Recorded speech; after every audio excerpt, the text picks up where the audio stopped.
Premier League season is really extraordinary, interesting.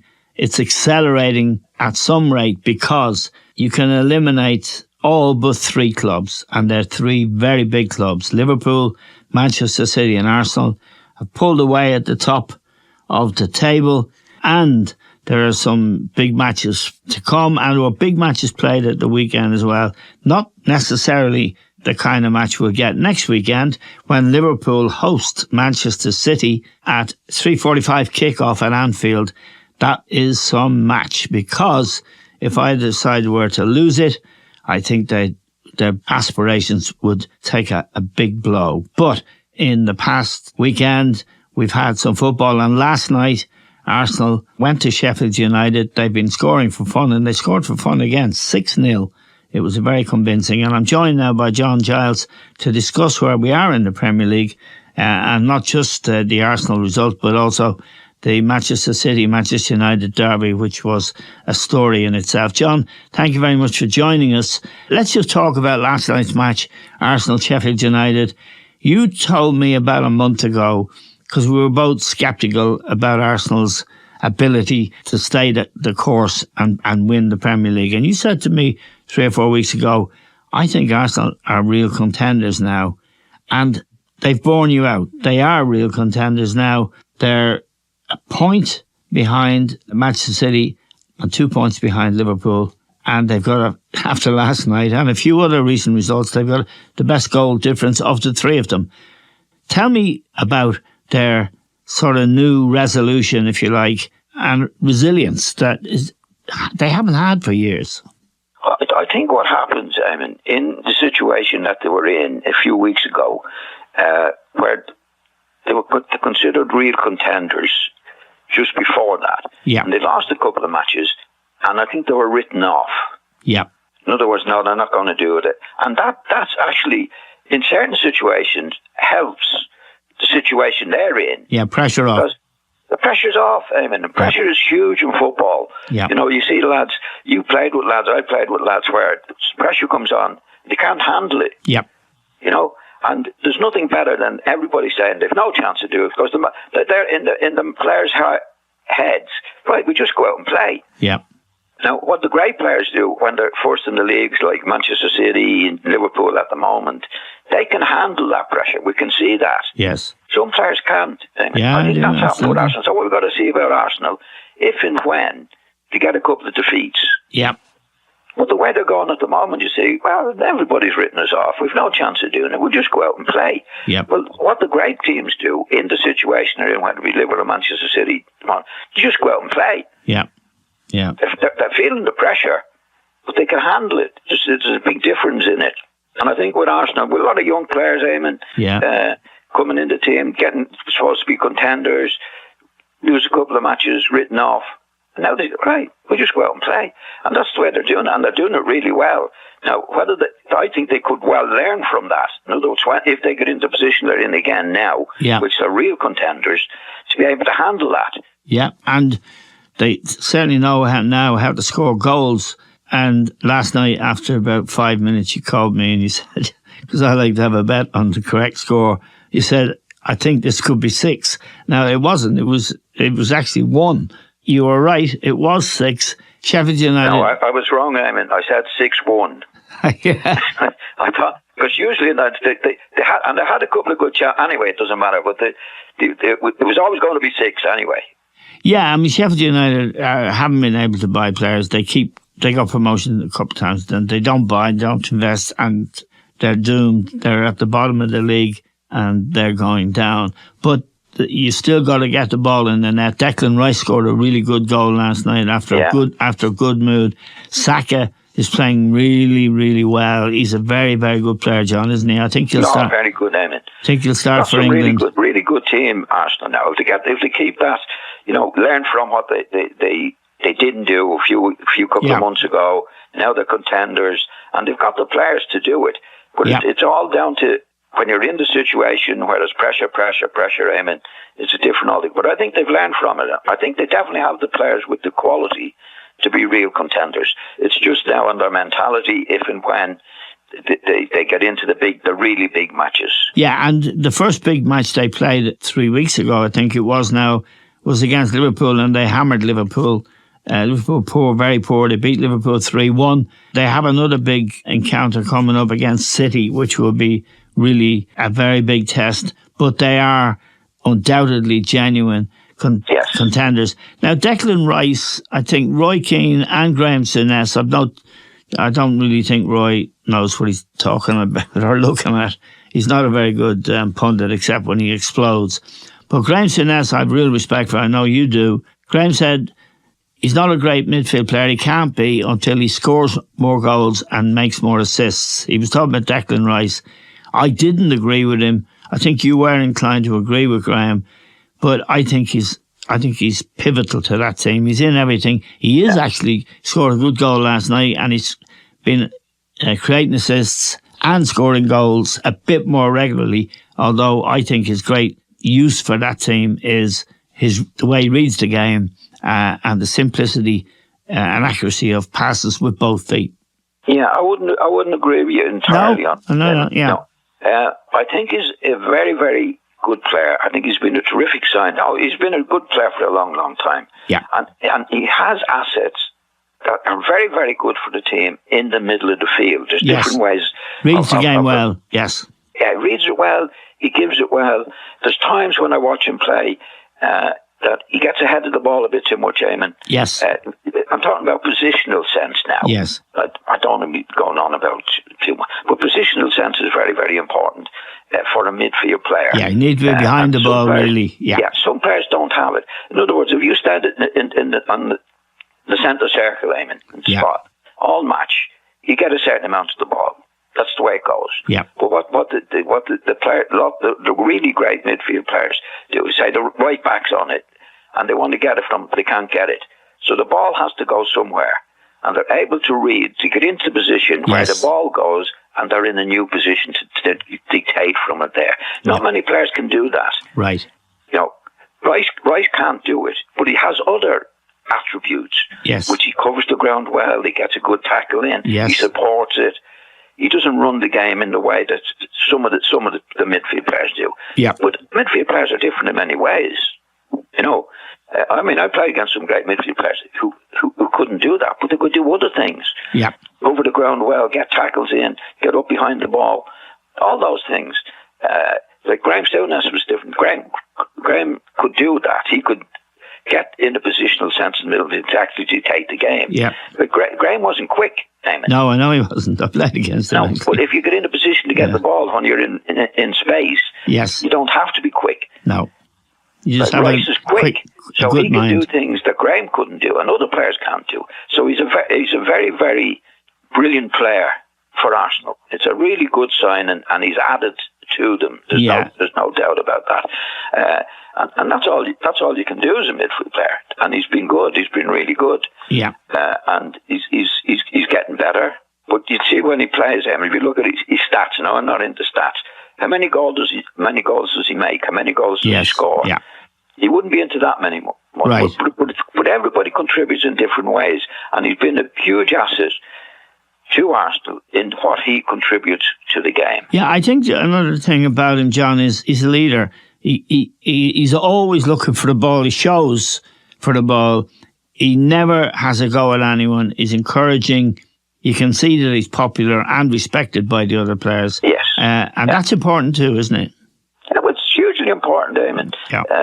You know, if you look at all of the great players in that position, any position on the field, they're usually good pals. Yes. In other words, they're not big-headed. They get on with the job. So you get lads who don't make it. They're really talented lads. To have 2 or 3 good games goes to their head. Yeah. The next game they play, and they're rubbish because their pals say, that bloody idiot. Yeah. They don't get on with their pals. The likes of Rice is obviously pally with the lads, and he influences them. Yes. They look up to him, and he's a good leader. Yes. He's a very, very good, great signing for Arsenal in what they're doing. And I think he's a really, I don't know him at all, you don't know him, but I think he's a really good lad when you see him on the pitch. Yeah. He plays for the team, and that's it. And that's what he gets on with it. Yeah, he's been a really top-class signing for Arsenal.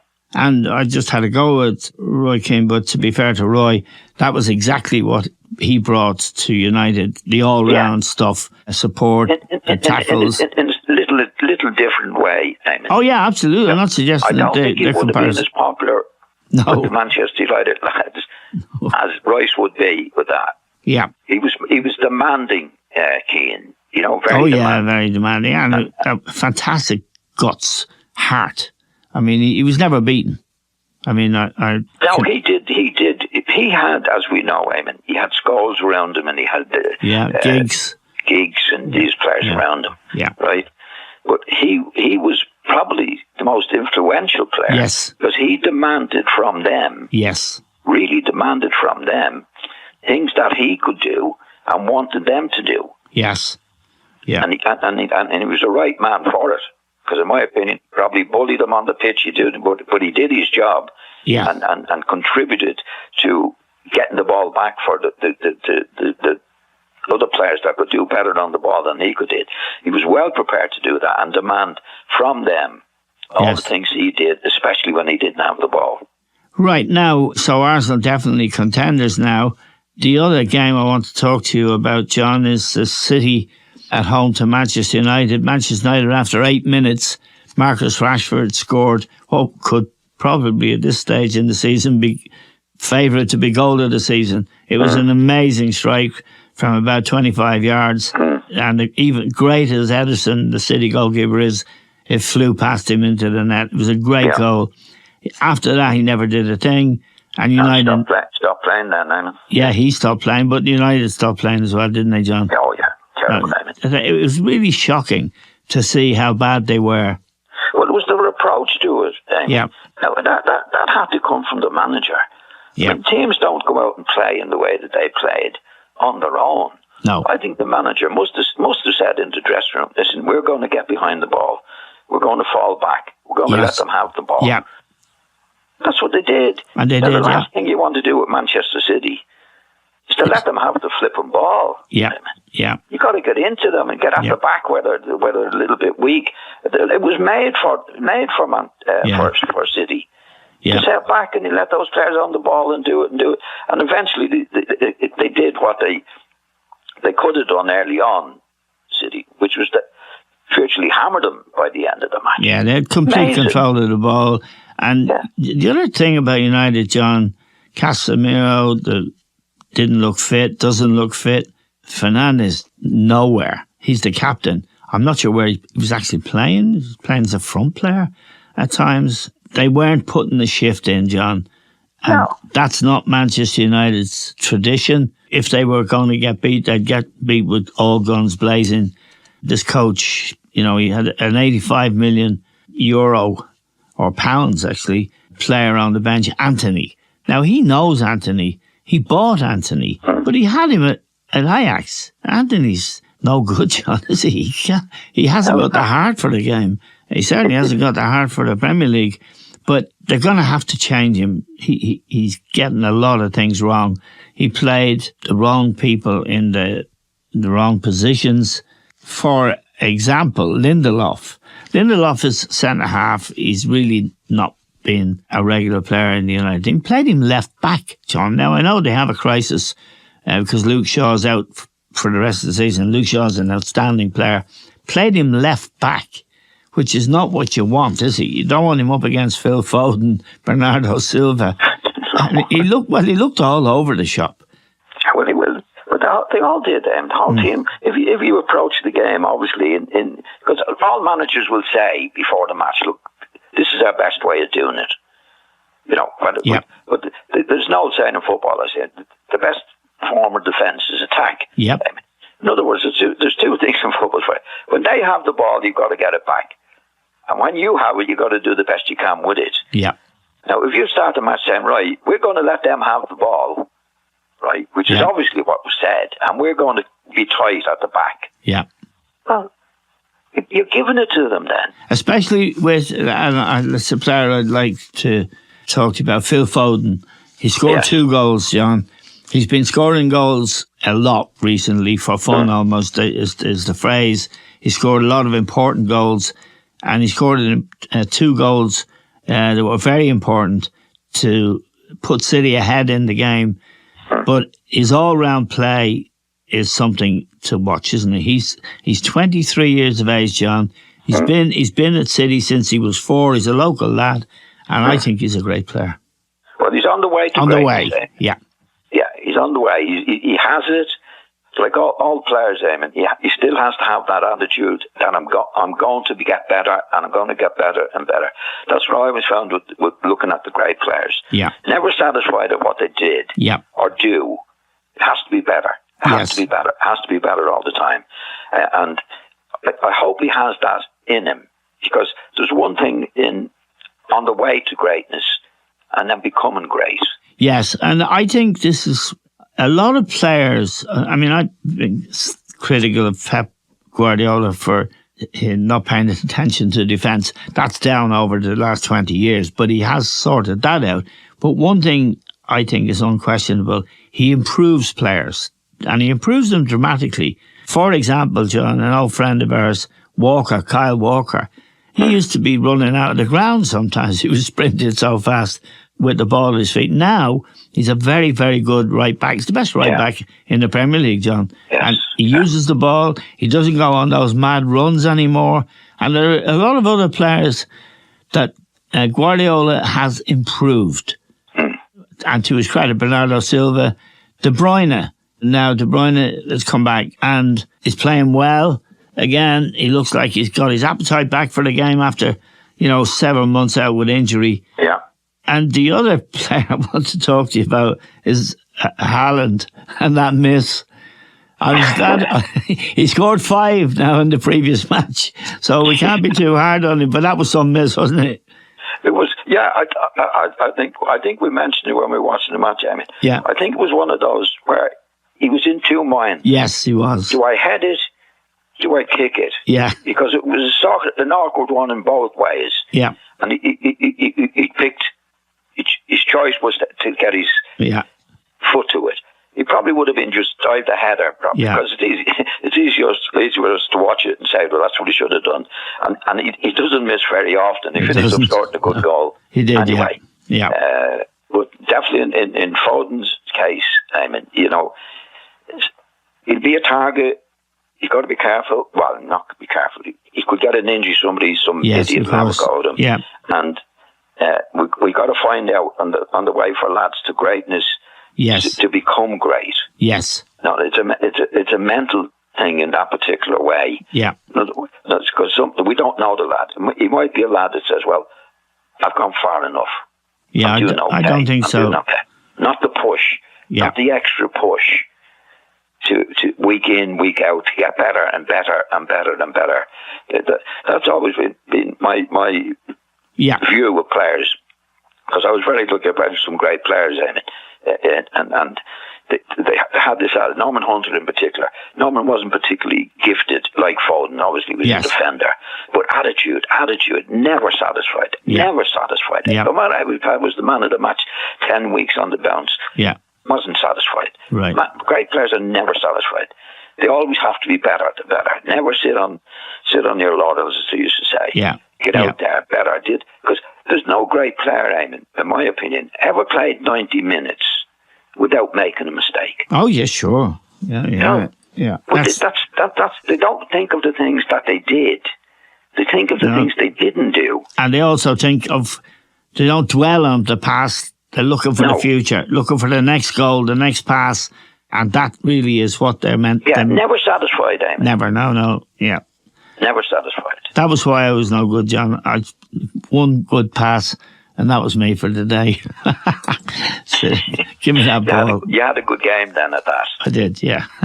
Now, John, I want to ask you about Manchester United finally. This manager, the players don't look fit. Tactically, they were a mess, John. And quite a few of them weren't having a go. And I'd include in that their captain, Fernandes. I'd also, sadly, include Casemiro, who's a player I have great regard for. He won 5 Champions League at Real Madrid. I think he's a good lad. I think he's a very good player, but he's not putting it in for United. He doesn't look fit again, Eamon. He doesn't look fit, John. I read something in one of the papers over the weekend that they really trained hard.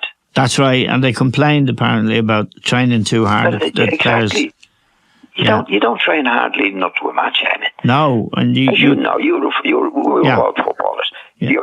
Where you really get fit is the start of the season. Pre-season training is hard, and you maintain that fitness as much as you possibly can on how the games come up.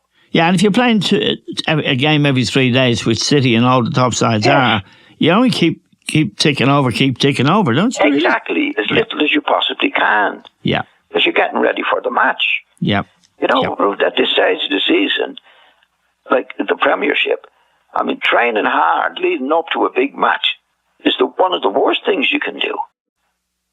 Now, let me ask you about a match that's coming, which is next Sunday. It's Liverpool at Anfield against Manchester City. I think it could decide the league negatively or positively. In other words, if Liverpool were to lose that match, particularly with the injuries they have, I think that's good night, Irene.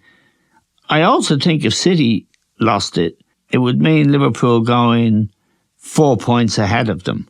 And I'd say that would make life difficult for City. And, of course, Arsenal are bang in the mix as well.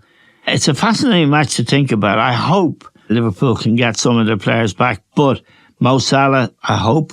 Jota, no, he's out. Apparently he's out for most of the season, which is terrible. Jones is a very good young player. He's out for most of the season. And Trent Alexander-Arnold is also at the moment out. And this wouldn't be a good match to bring him back in, would it, John? You know, for his first game back. If he's fit, Eamon, you see, sometimes, like you mentioned Alexander, he hasn't played for a couple of weeks. Yeah. And that's a plus. I mean, you know, what we were saying there before, the lads are training, you keep the training down to as little as you possibly can in that. And the players that are injured now could be great when they come back. Because they won't be training. They won't be training as much. Do you know what I mean? I do, It can be a plus in certain ways, as long as you don't have too many injuries. It does give players a rest that they wouldn't be resting. Right. Like if you go back to, I'm going back out of the way a little bit now to Bruyne at City. Yes. I think he's playing better now. Yes, he's had a good, he's had a good rest. Yeah. You know, you play 10 seasons on the bounce, and I remember doing it at Leeds. I'd have 10 seasons on the bounce without an injury, and you don't think anything of it. Yeah. And you don't, first of all, you get a little bit, you're not sorry. The matches are not as much to look forward to because you're doing it for loads, week in, week out, and you take it for granted. Then you get an injury, and I got a bad injury, and I didn't know whether I could play again. Yeah. No, I was a better player when I came back because I could appreciate it as much as I should have done. Yes. And taking it for granted. Yeah. I think that's happened with De Bruyne. I know I'm going out of the way a little bit, but lads like Alexander, if you're only out for 2 or 3 weeks, Eamon, yes, it does give you a break. Yeah. Yeah. It's not good for the team because obviously you want to play, but it does give you a break in that. And what's happened with Liverpool, as we know, the young lads that have come in have really done their stuff. They have, and the young lad Conor Bradley, he's a wonderful footballer. And to be perfectly honest, if I was asked who to play against City at the weekend, I'd pick him in front of Trent because he's a natural footballer and a natural defender. He's a very good player, Joe. Well, it's easy to stop that with Trent. This is what I can't understand with Trent. I mean, he's allowed to do it week in and week out. The man just want you to play right back. Yeah. I see Liverpool have been so successful. I still don't think it's a good idea for the fullback to go into midfield. No. You can't go. You have to defend well. Yeah. Anyway, but it's a 6-pointer, Eamon. We know that. Yes, definitely. And obviously, to win the league, you want to be winning these matches more than the other matches. Yeah. But I don't see it. I think there's too many matches afterwards, Eamon. To say that next week would be the final decider. No, absolutely. No, you're absolutely right. I kind of feel that, but then I kind of have an emotional investment in Liverpool. And I kind of feel if City do them, then psychologically they might be done. But leave that aside. I don't think so. There's too many matches to go. Okay. And I think Liverpool have proven themselves to be a real team. Yeah, they got lucky on Saturday, and I was delighted that Nunez, Notts Forest referee, made a mistake, gave the ball back to Liverpool. He should have given it back to Forrest after an injury break. Forrest had possession of the ball. Yeah, he should have got it back. No, it was a mistake. They were actually on the attack, down the left side. Yeah. And he did make a big blunder because the match, as we know, and it went to last minute stuff, Yeah. And that was just, but that happens. I mean, from Liverpool's point of view, you take advantage of it. You have to, because something will happen against you at some stage as well. Yeah, and this referee, Paul Tierney, has history with Klopp, and it's not good history, but this time he paid him back a little bit. Paid him like a big bit. A big bit, yeah. I see he's been dropped for the weekend. Tierney? Yeah. Has he? Didn't know that. Yeah, oh, wow. Yeah. Well, I think it was too much publicity about it, and it was a really bad mistake for a top referee to make. It was, very bad. In that situation. Yeah, and especially as Forrest are in the relegation battle. Oh, that's a point dropped for them. And when big point. It was when Núñez scored the winning goal in the 90th minute, which is about 2 minutes after this mistake. I was thinking, that's not right. Anyway, 2 questions to ask you, John. Some you win, and some you lose. Over the season, generally speaking, yeah, you get it going your way. Usually works itself out equal. Now, John, I have 2 questions for you before we let you go. One is about 4th place in the Premier League, the Champions League qualification, which is a massive thing. Aston Villa at the moment are 5 points ahead of Spurs, but Spurs have a game in hand. Villa, I thought they'd gone, but they've come back with a bang, John. And I'd love Spurs to do it because we both, I think, Ange Postecoglou, we both admire the way he goes about the game. He's a real gentleman, and his team play for him. It's hard to call that, isn't it? Oh, it's a hard call, Eamon. We have the top 3, which we know about. Yeah. So we got Spurs and Villa. I'd go for Spurs, Eamon. Right. Okay. I'd go for Spurs. They're not as solid as they could be, but I think they're very good. But what I noticed with Villa, they had a great run there a while ago. Yeah, they did. And then they went off the boil. Big time. But they're back now in the last few games. Yeah, but then they get back. It's not a good sign when you're up there and then you... Right. In other words, we're doing great. We're in a great position. And it happens. They don't put as much into it then. And then they start losing. And then they pick up again.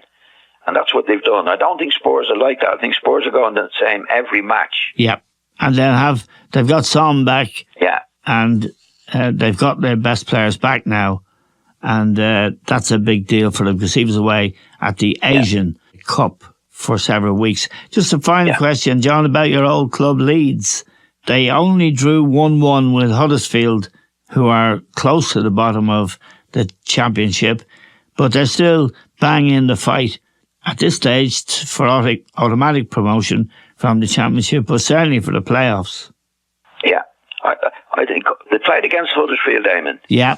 And that is a huge rivalry. Yes, Leeds. And actually hatred from Huddersfield to Leeds. Yeah. Because I know, I didn't realise until I went there, the local match at least was the big one. Huddersfield, they hate each other, especially Huddersfield hate Leeds. Yeah. Because going back in the history of the game, Huddersfield were one of the great clubs years and years ago. Bill Shankly made his debut as a manager at Huddersfield, John, and Dennis Law played for Huddersfield.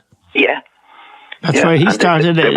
They weren't winning anything at that stage. No, they weren't. Neither were Leeds in the history of Leeds, Eamon, was mostly second division. Yeah. Up in the first division, last couple of seasons, back in the second division. Yeah. Now, the Huddersfield history goes back a lot further than that. I think they won the league 3 years on the bounce at one time. Yes, but the big club. With a club. But they had a history. Leeds never had a history, I mean. No. Second division team at best, up and down for a couple of seasons. And then when Don really took over, they became very successful. And Huddersfield was still in the second division. Yeah. There was hatred. I know, there's nothing worse than local rivalry, John, and the hatred. Yeah, they're only up the road, and I played in a few of those matches. Yeah. The hardest matches I ever played in. Yeah. The crowd hated. There's a hatred, particularly from Huddersfield. And Yorkshire people are quite good haters. And if they hate you, they hate you for sure. But that was obviously we didn't play against them, but I played against them a few times. And when I went to Leeds, in the second division, they were in the second. Like it was worse than going to Manchester United, any of the teams, Huddersfield. So I'm not surprised at them getting a point, only a point against Huddersfield. But they're on a good run, generally speaking. They are, yeah. But he's doing a good job. And well, he got Norwich up twice. So if he can get Norwich up, he can get Leeds up, John. Leeds up.